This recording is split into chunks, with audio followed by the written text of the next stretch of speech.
Cartag delenga este. Urbe latericium evenit marmorem reliquit. Vini, vidi, vec. Fabrum essesuae cenque fortunae. Ceterum, Centheo, Cartaginem, F. delendem.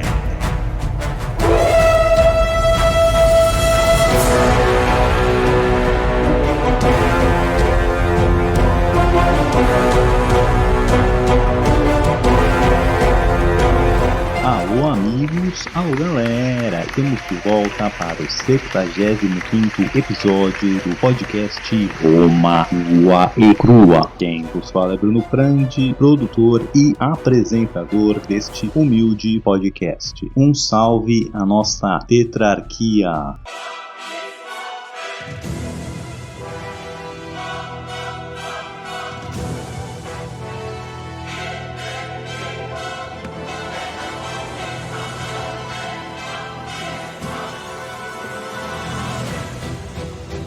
Imperator Maximus Nicolas Prandi, nossos Césares Lucas Prandi e César Casolari, e nosso primeiro senador Danilo de Oliveira. Agora vamos recapitular. No episódio passado, vimos a treta com a tribo germânica dos Suebos, liderada por Ariovisto. Essa tribo entrou na Gália a pedido dos sequanos para ajudar eles numas tretas ali com outras tribos gaulesas, os Edos e tal. Eles vão lá, ajudam os sequanos na treta, mas depois resolvem ficar no território dos sequanos, acharam muito bom. Eles então vão guerrear com os próprios gauleses e se estabelecem ali na Gália, no território dos sequanos, começam a causar, começam a expandir, trazer cada vez mais germânicos pelo rio Reno, e as tribos gaulesas então vão lá pedir auxílio a César, que tinha acabado de despachar os Helvécios, e César então vai ajudar os gauleses, né? Tem algumas questões legais, já que Ariovisto era considerado amigo do povo romano, a gente destrinchou isso no episódio, mas o pau vai acontecer e Júlio César vai ganhar de novo e despachando então os suebos de volta ali para a Germânia, põe eles para atravessar o rio Reno de novo e liberta a Gália.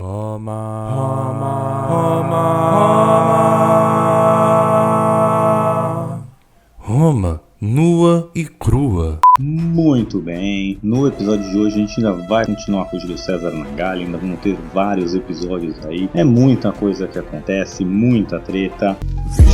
Muita treta, muita treta.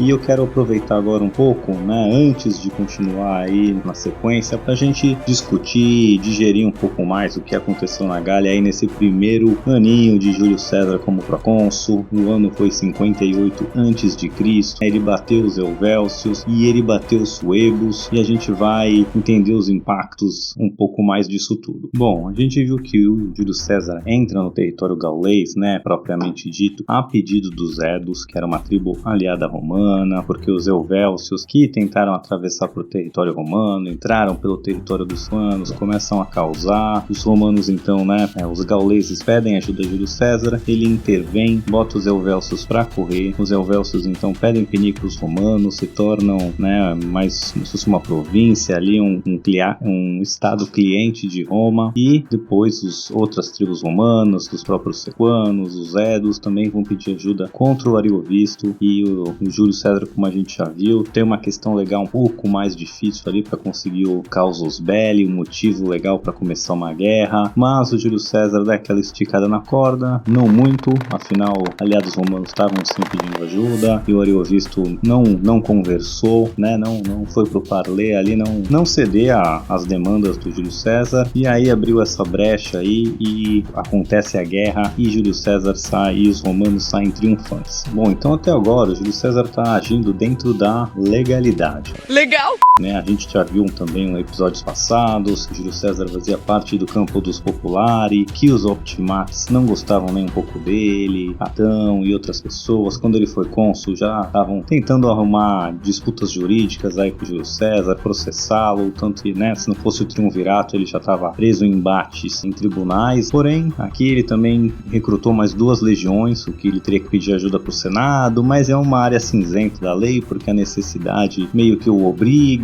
Então, assim, ele não fez nada muito, vamos dizer assim, não forçou a barra. Ele estava ainda agindo dentro do que deveria fazer um procônsul romano ali, um governante romano, tomando conta das províncias e das fronteiras romanas como um todo. Bom, o Júlio César já era um político famoso em Roma, né? Um político emergente aí em ascensão, mas ele ainda não estava no panteão dos grandes generais, grandes líderes romanos, como Sula, como Mário, como o próprio Pompeu, dos Scipiões. Então ele estava ainda emergindo, mas essas aventuras aí na Gália estavam elevando ele a patamares muito altos, estava encostando aí nessa elite romana no geral, né, assim, o porquê? Então, os gauleses, para quem já acompanha o podcast aqui desde o começo, foram os povos que saquearam Roma lá em 390 a.C., ainda há muitos séculos atrás, mas eram a tribo dos Senones, a tribo gaulesa dos Senones. Então os gauleses eram meio que um bicho papão aos romanos, apesar deles já estarem em guerra faz tempo, assim. E os germanos, então, eram um povo ainda mais místico. Teve a guerra símbria contra os símbrios, contra os teutões.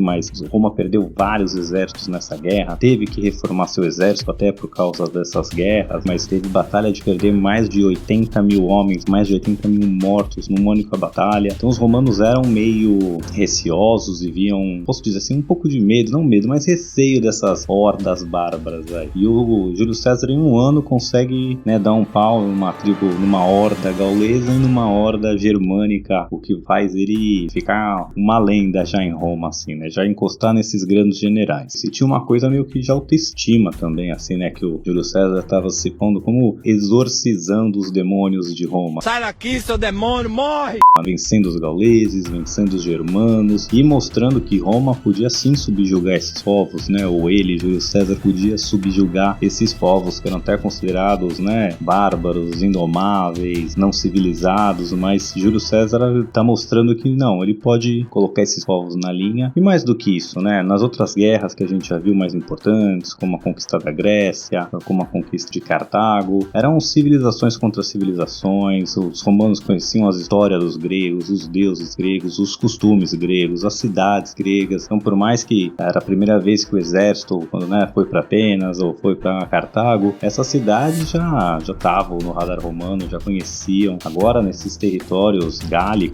Júlio César meio que está explorando esses territórios pela primeira vez, a primeira vez que os soldados romanos estão marchando nessas terras e conhecendo mais a fundo esses povos, seus costumes, como eles lutavam, como era a sua organização política. Então era como se fosse assim, né? Ele escrevia seus despachos ainda, que depois viraram os livros aqui que a gente está usando de fonte nesse podcast, na terceira pessoa, então que era para ser lido ali em praça pública, né? E César fez isso, aquilo, derrotou. Então era como se fosse o Netflix da época ali, o Game of Thrones, a série que todo mundo queria ouvir, eram os despachos de César, o que estava acontecendo, que tribo que ele conheceu, o que ele lutou, e até Cícero, né, que era um opositor de César, diz que fica na expectativa desses despachos para ouvir o que está acontecendo. Então, assim, César está realmente desbravando novas terras, exorcizando demônios e criando um culto, né, sobre o seu nome ali, uma aura de pessoa maior que a vida, e começa a se espalhar aí com essas campanhas na Gália. Bom, outro ponto que eu queria ressaltar aqui, né, esses povos são bárbaros,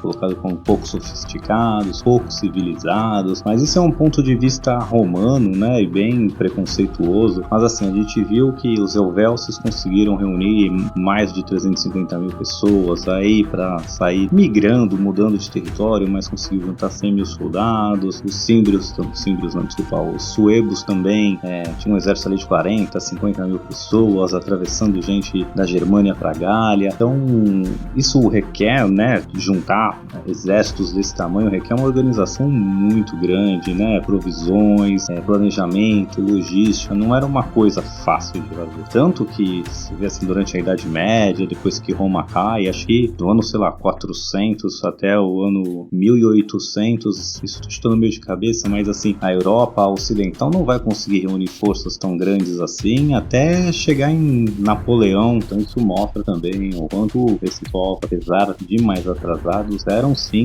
muito sofisticados. Bom, também vale ressaltar aqui que até esse primeiro ano, os gauleses estavam vendo também o Júlio César como o herói.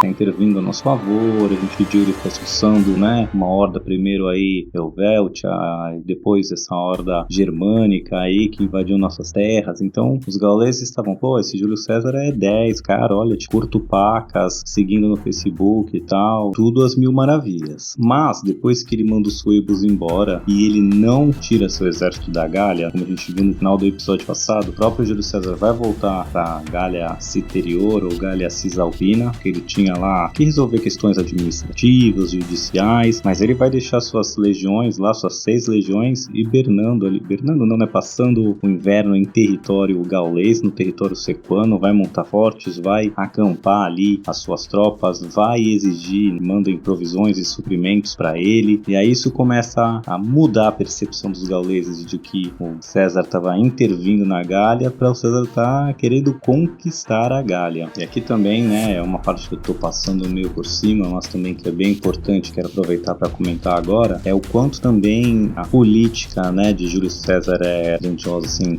ele como político, né, porque a gente tá vendo as batalhas, mas vai criando essa inimizade e ele vai usando a estratégia de dividir para conquistar de maneira muito hábil. Então ele vai recebendo líderes de tribos, ele vai tomando partido em algumas disputas políticas de tribos gaulesas, né, então tem 2 grupos ali, 2 irmãos, vai que morreu um pai, que quem vai assumir o trono, então os dois, um vai pedir ajuda para César se alia a esse, e agora esse cara deve favor pro César, ele usa, né, a inteligência para saber que tribo é brigada com qual, para jogar uma contra a outra, para colocar como posso dizer assim, um ponto para arbitrar ali entre as disputas entre tribos. Então ele também vai habilmente montando uma base de apoio e uma base de suporte ali na Gália através de influência política, através de suborno, através de explorar essas tretas internas e as tretas entre tribos. Então isso é algo que vale ressaltar aqui também, que não só no campo de batalha, mas também, como ele fala, né, como outros historiadores já falaram, na tenda ali, quando ele vai receber essas comitivas dos governantes locais, ele vai costurando acordos e dividindo e conquistando de maneira muito hábil. Você é o bichão mesmo, hein, doido? E um último ponto aqui a ressaltar, né, é como ele veio demonstrando e descrevendo esses adversários dele, né, os próprios Helvécios, o Ariovisto, nas batalhas. Ele não tá reportando essas pessoas como bárbaros loucos que estão fazendo mundos e fundos, né, ele põe um pouco disso, aterrorizando a área, mas nada que não fosse comum dos tempos, daqueles tempos. Até o próprio Ariovisto, a gente viu no episódio passado, fala, o que você tá fazendo aqui tão longe de casa querendo dar ordem? Vocês também dominaram pedaços da Gália, imagine se eu fosse dar palpite, o que vocês estão fazendo aqui? Você falou que era meu amigo e tá vindo invadir meu território e querer dar ordem no meu território. Assim, todos os argumentos que o Ariovisto colocou até então e outros adversários que a gente vai ver aí, são argumentos extremamente coerentes, né? Tipo, pô, Júlio César realmente estava invadindo o território do Ariovisto, ele que disse que era amigo do Ariovisto e agora tá arrumando pretexto pra treta, né? Então, é legal que ele ressalta essas pessoas, não como monstros, mas como mais um ator político ali, e atores políticos coerentes e inteligentes, né, espertos, não os bárbaros que não pensam, que a gente, né, que até então era o que a psique romana ali visualizava essas pessoas. Bom, dito isso, vamos dar sequência aqui na linha do tempo. Facciamo snobis ingresso e Bruno Prandi podcast Romano e Crua. A gente terminou o episódio passado com Júlio César deixando suas tropas para acampar no território gaulês, voltou lá para o território da Gália, tá resolvendo suas questões administrativas, políticas, judiciais ali na Gália Cisalpina, e ele deixou o Labienus lá tomando conta para passar o inverno lá, fazendo o que o Labienus for fazendo, ninguém sabe, mas ele começa a receber reports, né, relatórios lá do Labienus que olha, os belgas estão se juntando aqui, os belgas estão incomodados com a presença romana em território gaulês, está se falando em rebelião, está se falando em juntar um grande exército. O Júlio César, então, sabendo disso, né, que tem mais tropas aí, mais tribos preparando para se revoltar contra os romanos, atacar os romanos, ele vai alistar mais 2 legiões ali na Gália Cisalpina. Agora ele vai ter 8 legiões sob seu comando. O Senado tinha dado 4 para ele já alistou mais 2 contra os Helvécios e agora está alistando mais 2, sem anuência do Senado. Isso já era algo meio forçar a barra do que um governador podia fazer, das suas atribuições, podia gerar problemas legais mais pra frente pra César, mas ele não tava nem aí. Necessidade, segundo ele, faz valer esse direito dele. Ele recruta mais 2 legiões, já vai logo despachar lá pra Gália, e assim que pode resolver também, que resolve as suas funções ali administrativas, ele parte também com toda velocidade de volta lá para o território gaulês dos sequanos. Bom, e quem eram esses belgas? Eu já disse, assim que a gente começou essa falando do Júlio César na Gália, né, o primeiro episódio dele na Gália, que o território gaulês era dividido por 3 povos, basicamente: os aquitanos, os gauleses e os belgas. Os belgas, eles ocupam o território hoje do que seria a Bélgica, a Holanda, Luxemburgo e os arredores ali, franceses e sei lá mais o que. Mas o povo era diferente dos restos dos gauleses, que o Júlio César coloca ele como uma mistura ali dos germanos com os gauleses. Ali é um território de fronteira também, do que seria ali no Rio Reno, ali o que seria a divisa da Gália e dos germanos, e ele foi sendo povoado por esses 2 que foram se miscigenando, lutando, e meio que foi esse povo meio germânico, meio gálico. Então ele era mais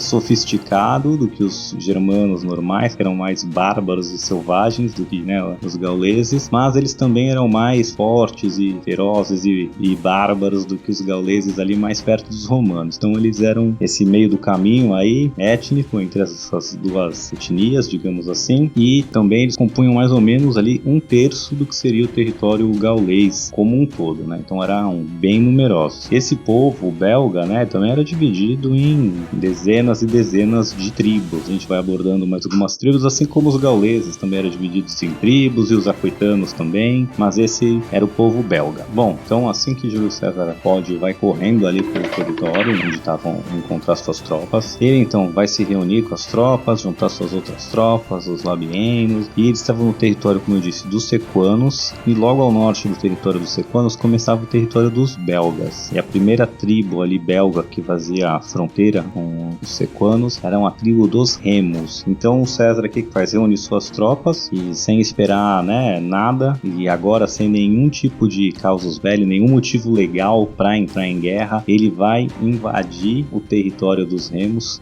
preemptivamente, né, sem ter começado uma guerra. Aí sim ele tá forçando a barra do que um romano poderia fazer, mas de novo ele vai colocar como uma necessidade, porque os belgas estavam se preparando para atacar os romanos, ele teve que agir preventivamente ou preemptivamente. Bom, então ele junta suas 8 legiões e dispara aí nas suas marchas loucas aí de noite sem parar para o território dos remos, e ele vai conseguir invadir o território dos remos antes mesmo que essa tribo conseguisse se mobilizar suas tropas, ou que o resto dos belgas conseguisse chegar no seu território, né, com mais forças. Então ele chega e a velocidade do César pega esses remos de surpresa. Eu tô passada, chocada. E eles logo vão se entregar. Eles não têm como disputar com César sozinho, nem conseguiram juntar suas tropas, quiçá desafiar César com 40 mil tropas romanas mais auxiliares, né? Então o César vai, agora que, como eu posso dizer, dominou esse território, que conseguiu já fazer um acordo com essa tribo, vai usar essa tribo para coletar inteligência, para saber quem realmente são as tribos, onde ficam seus territórios, quanto cada um tá dando de soldados e tal, para essa empreitada militar. e os remos vão passar todas as informações, né? Quem são as tribos que estão no comando, quantos cada um está enviando de soldado, e resumindo bem aqui, o César faz as contas e assim, os belgas estão reunindo algo em torno aí de 150 mil guerreiros, um exército gigantesco, mais que 3 vezes maior o de César, e César começa então a ficar preocupado como lidar com uma força tão grande. Aí ele vai pegar seus aliados gauleses, os Edos, e vai mandá-los então invadir o território belga, da tribo dos Belovacos, né? Uma tribo ali que fazia fronteira com os Edos ao norte. Fala, cara, invade com a intenção de manter os Belovacos no seu território, que eles não possam enviar tropas, ou, né, que pelo menos dificulte o envio de suprimentos e, de novo, dividir e conquistar. O César então vai mandar seus batedores atrás para conseguir coletar mais informações sobre onde estão esses exércitos, né, para onde eles vão, qual é o tamanho deles, quantas tribos já se juntaram, e para espanto de César,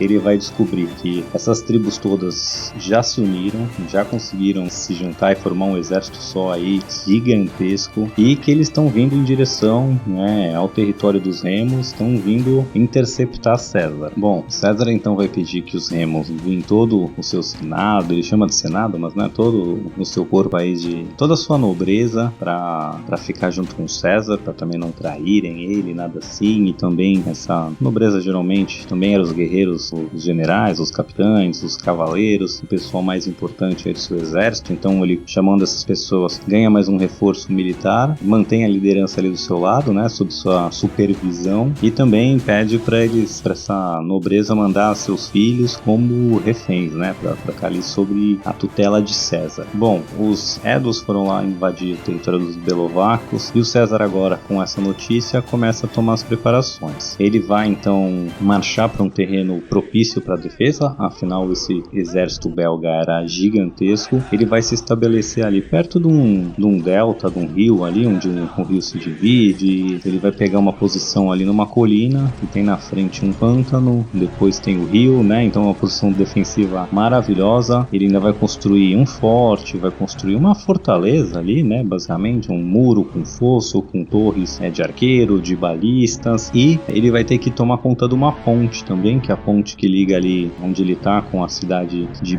Bibracta, que era a capital ali dos remos, e também a sua linha de suprimentos. Então ele vai mandar 6 coortes, ou cerca de 3 mil soldados ali para guardar essa ponte do outro lado do rio, que liga com a cidade de Bibracta, e aí ele tá do outro lado desse rio, que faz um delta. Ainda tem belgas chegariam de frente aonde esse forte que o César construiu. Então teria o rio, um pântano e aí o forte de César. E por leste, assim, né, para a esquerda, digamos, teria esse rio que você pode atravessar, e onde estava essa ponte, ligando César à sua ponte de suprimentos, a sua rota de suprimentos. Bom, beleza. Os belgas, eles invadem o território dos remos, só que em vez de ir direto atacar César, eles vão então cercar e atacar a capital dos remos, a cidade de Bibracta. Eles vão atacar ferozmente essa cidade, como eu disse, é um exército muito gigantesco, e essa cidade então luta ferozmente para se defender, mas vai passando o tempo, o ataque vai ficando, né, cada vez mais difícil de ser defendido, porque as forças lá dentro da cidade são poucas. Eles pedem ajuda para César, que vai então mandar a sua cavalaria leve e suas tropas de míssil, né, as tropas de arqueiro, estilingueiro, esse tipo de tropa que joga, né, projéteis à distância. Ele manda essas tropas aí, alguns milhares dessas tropas, para reforçar as defesas da cidade, e vai conseguir então estabilizar ali a cidade, vai conseguir defender a cidade junto com seus habitantes, né? E assim os belgas, então o resto dos belgas desiste de atacar a cidade e parte em direção a César e aos romanos. Os exércitos ali vão se encontrar, belgas vão montar acampamento a uns cerca de 2 km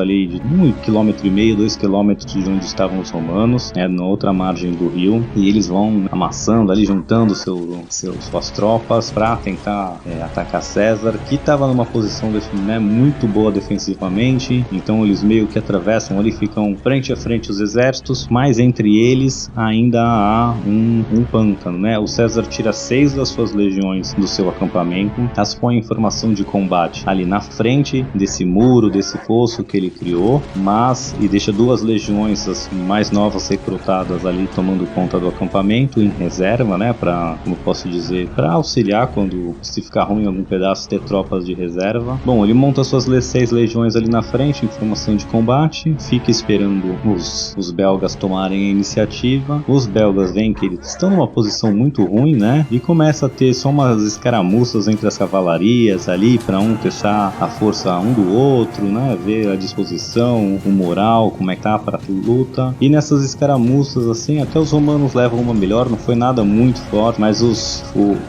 belgas percebem que não vão conseguir espantar a cavalaria romana para conseguir flanquear, e um ataque frontal ali de ter que encarar as defesas romanas que estavam no muro, né? Balistas, catapulta, arqueiros, um pântano, e depois encarar as legiões romanas, não ia dar muito certo, né?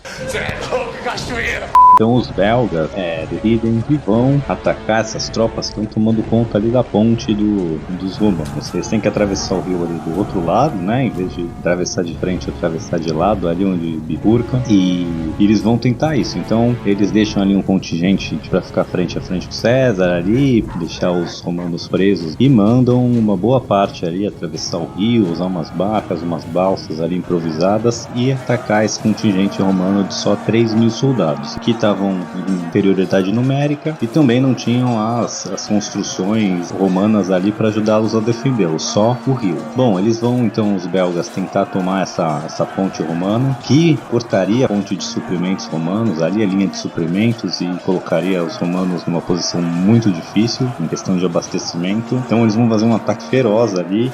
De começo, essas 6 coortes aí, 3.000 tropas vão repelindo com certa facilidade, né, esse ataque belga, porém vai acabando as flechas, vai acabando as lanças, vai acabando esses equipamentos, né, de míssil que podia manter os caras, você consegue matá-los antes de chegar, e aí o número grande e até os corpos na água, aí o pessoal usa começa a andar em cima dos corpos, usar os corpos como maneira mais fácil de atravessar o rio. Eles começam então a chegar do outro lado da margem e entrar em combate corpo a corpo. O Júlio César já tinha visto isso e de novo manda ali sua cavalaria leve e suas tropas auxiliares, né, de infantaria leve ali correndo para auxiliar esses 3.000, aí atravessam a ponte a milhão e vão chegar ali na hora exata a ponto de salvar os seus companheiros, aí bloqueando o resto dos belgas, não deixando eles tomarem a posição dos romanos. Então, no momento crucial, essas tropas chegam e conseguem de novo estabilizar a situação. Os belgas então desistem do ataque, se reúnem de novo para discutir como agir. Só que o que acontece, né? Enquanto eles se reúnem aí para ver qual vai ser o próximo passo, começa a chegar relatórios para eles. Os belovacos estão sendo invadidos pelos edos, né? Outras tribos gaulesas os atacando. E outra coisa, né? Essas são dezenas de tribos que estão aí juntas. Eles se programaram para um ataque rápido no César. Eles não tinham se programado para uma campanha de longo prazo, para uma campanha, né? Uma guerra de atrito. Era para ser uma grande batalha logo e acabar logo e expulsar os romanos. Não deu certo. Então agora eles falam, a gente não tem comida, a gente, né, os remos que a gente tinha aqui, o território aliado, que ia ser nossa rota de suprimento, já se virou contra nós, então a gente não tem uma ligação, tem muitos chefes de tribo aqui, essas tribos viviam em guerra entre si, né, só se uniram agora por causa dos romanos, mas assim, eles resolvem que, ficar aqui não vai dar, a gente não vai conseguir desalojar os romanos dali, nossas tribos já estão sendo atacadas, então vamos fazer o seguinte, cada um volta pro seu território, a gente faz um acordo aqui, se os romanos continuarem invadindo o território belga, a gente se une todos de novo contra os romanos, mas vamos voltar para cada um pro seu território e ficar sob aviso. Se os romanos adentrarem mais na Bélgica, a gente ataca. Bom, eles resolvem voltar, ao invés de sair, né, posso dizer, fazer uma retirada estratégica. Essa retirada vai acontecer em completa desordem, porque cada tribo quer sair na frente da outra, quer, né, ganhar vantagem em tempo, não tem nenhuma coordenação. E, o que acontece é que essa essa retirada aí parece uma fuga completamente desordenada. E o Júlio César então vai mandar o Labienus e mais 3, 4 legiões aí perseguirem os belgas enquanto estão tentando recuar para o seu território, e vai acontecer uma carnificina, né? O Júlio César mesmo chama de carnificina, então é muita morte aí só perseguindo a retaguarda dos belgas. Bom, gente, eu vou ficando por aqui, o episódio já tá no tamanho que eu queria. Na semana que vem a gente vai continuar a treta contra os belgas ainda, porque não acabou, apesar deles, né, da parte da ofensiva belga ter acabado, a guerra contra os belgas não vai acabar, que Júlio César não deixa as coisas baratas. Bom, pessoal, é isso aí, fique com a gente e até! Alô amigos, alô galera, só lembrando que ainda tá muito fácil de participar do nosso seleto grupo de apoiadores carinhosamente apelidados de Tetrarquia.